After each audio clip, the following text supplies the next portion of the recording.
Hey guys, welcome to the WorknDirt channel. I'm Tara. And I'm Joel. And today we want to tell you what you should think about the next time you go to buy your next tool.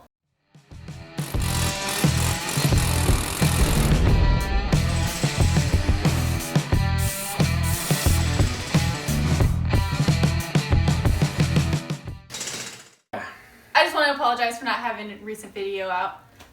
We've just been busy with our full-time jobs and working and trying to make money. I don't know how these other YouTubers make the videos so effortlessly, because trying to run a business in the background is hard and balancing your time. But we're not making excuses. We are going to make more videos for you guys. So today, though, we are eager to get this video out to you because I need to start using these tools seriously. I keep pulling one off the table, using it, thinking, oh, I gotta make that video, and I keep bringing it back. That's why some are out of the boxes. Yeah. But nonetheless, what are we gonna tell them today? Well, his reason behind purchasing all of these. So yeah, he came home one night, I was asleep, and the next morning I wake up to a bunch of Milwaukee boxes kind of on the table like this, and this big grin on his face waiting to tell me. I primed her though. I primed her. I was telling her I got tools failing. My old Makita compact drill is the clutch is bad, and my multi-tool is starting to go whack on me. So I knew it was coming. She did. It wasn't a total surprise. So I eventually bought a whole set of tools because, for one, I have another guy working with me, and I need 2 sets of tools, or else I could have just bought the couple tools that are failing on me right now and augmented that way. But I needed a new set since the couple were going bad on me. And so it looks like we went Milwaukee, like you chose the brand Milwaukee. Correct. Yeah. Because they are bringing a lot of innovation to the table, and starting with this guy. What is this guy, Tara? Your impact driver. However, on the inside, it's a little different than you're used to because it's hydraulic. Which is very nice. And for some of you guys who don't know, if you're working in the residential field, then you don't want to be disturbing the neighbors or even the people that are at the house you're working at. Impact is loud. Yeah, and commercially, same thing. You got neighbors, you got other people, but more importantly, you have your own ears to protect. Well, so what we didn't mention is the hydraulic is 50% quieter. 50% quieter. 50%. And with that, though, the technology is nice because it gives you 450 inch-pounds of smooth applied torque, where the other ones, it's 750 peak torque, but you'll have to really experience it to feel the difference. Don't let that number difference confuse you. It is well worth it. So this tool alone, along with the light that I've been wanting to get, were a huge reason why I ended up going with Milwaukee. So like Makita and DeWalt don't have a hydraulic impact yet. They probably will eventually, but yeah, DeWalt doesn't, as I've looked, but Makita has one that's a similar that they've had out, but it's only, I think, 300 plus inch-pounds. So they've definitely substantially improved whatever is out there through this guy. And they have it in the M12 line, which is nice because it's slimmer, and yet they did not compromise on the torque. You still get 450 inch-pounds of torque with that. And so those tools are what led me to, I don't want to say switch and completely ditch Makita. I still like Makita, I still have Makita, but it was worth buying a whole nother platform. Because what's important to us, and as well as you, is time, right? So that's why we're trying to make this video fast for you, is time as well as quality on the job. And I only wanted one battery platform so that I can just have multiple guys and give them the same tool and not worry about it.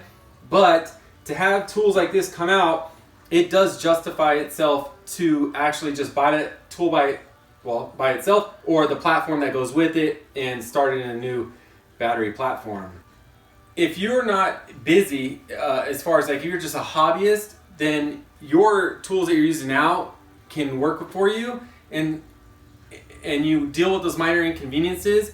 I'm focusing on those minor inconveniences that actually start costing you money, which are big things. But a minor one, for example, is like on Milwaukee. Their multi-tool, which has been out for a while, it has this latching mechanism where you go all the way forward and then that loosens this screw. But sometimes the screw can get really tight, and then you have to use pliers to get it off. And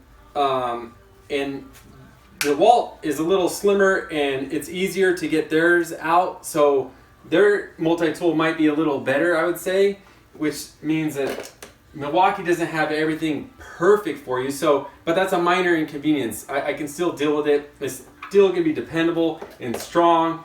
But for you, if you're not using it every day, you're just a hobbyist, then you can get by with your own, the tools that you have. Just look for certain tools like this guy or this nice light that can really improve your everyday, and just buy that tool alone. You don't need to buy a whole new set of tools. Now, to let you guys know, I'm not going to abandon Makita or DeWalt. I have DeWalt tools that have served us well. We have a tile saw, we have the chop saw, a leaf blower, yeah, the table saw, brad nailer. DeWalt is still going to be in my back pocket. I mean, I'm going to use them. I'm going to use Makita because I feel like DeWalt might have a little stronger advantage in the carpentry game, and that's worth not abandoning. So should we give these companies our 100% loyalty and every dollar? No. Because they're not giving us 100% of their loyalty towards our specific trades. Like Milwaukee, they were claimed, if you even read their website, they wanted to focus on the big three: plumbing, mechanical, electrical. But now all of the companies are getting into everything they can stick a battery on, for landscaping, to making coffee, to automotive, radios, jackets, like lamps. And they're great products. I'm not debating that, but it just goes to show that sometimes they might lose a little focus in one area versus another. Mm-hmm. Like, for example, DeWalt finally came out with a tower light, which I really liked. It's similar to this, but their leg had cracked right where a bracket was, and come to find out, it was where they did this injection molding thing.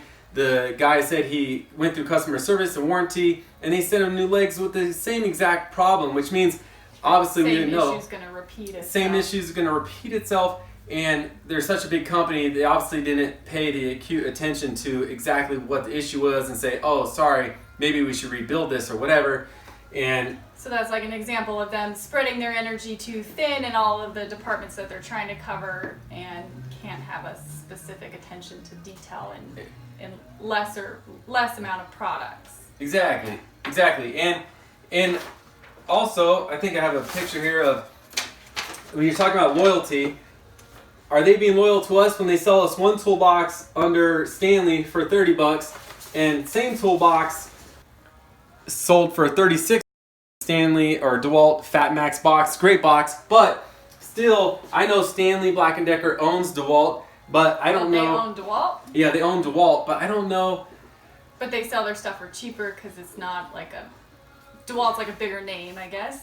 Yeah, I mean, I don't know if it's for, seeking profits at one particular time, or international marketing strategies or something. I'm sure it has to do with something like that. But it feels just not right to be selling the same box, but cheaper because it has one name and more expensive because it has the other. Exactly. Like, I don't want to buy this Impact and know that some other Timbuktu brand was the one that actually made it. And I know it's kind of a common practice for some companies to do that, which I guess you can just expect some manufacturing. Making stuff out of country. Yeah. Which brings me to another point. So you have all these companies also claiming that, they can't claim that they're made 100% in USA. Mm-hmm. They farm out some part of the development process, and they say they're using global materials. And I guess I'm okay with that, but you want to be behind a company that's like, oh, USA, right? Well, I think we all know now that I don't think it's not practical. It's not practical. Unfortunately. All these companies have to source out something. Mm-hmm. But with that said, it'd be nice, though, to know if these companies are actually contributing to their local communities, or maybe contributing to some sustainable building practices. Finding some other way to support our country. Correct. Giving back a little bit. So in conclusion, if you're just a hobbyist, use the tools that you currently have, but keep your eye out for the one tool that is significantly better, that can save you some hassle and maybe be safer and nicer to use. But if you're a tradesman, you also probably like the tools you currently have, but it might be worth buying an extra tool that can save you some time. And with that, thank you for watching, and look forward to our future videos on tools and off-road stuff. And to remind you, we give back every quarter to veterans, trails, and different charities out there. So look forward to those videos too. Yep. All right. We'll see you at the next one. Thanks, guys and gals. And today we have a video about Milwaukee. Yeah, I know.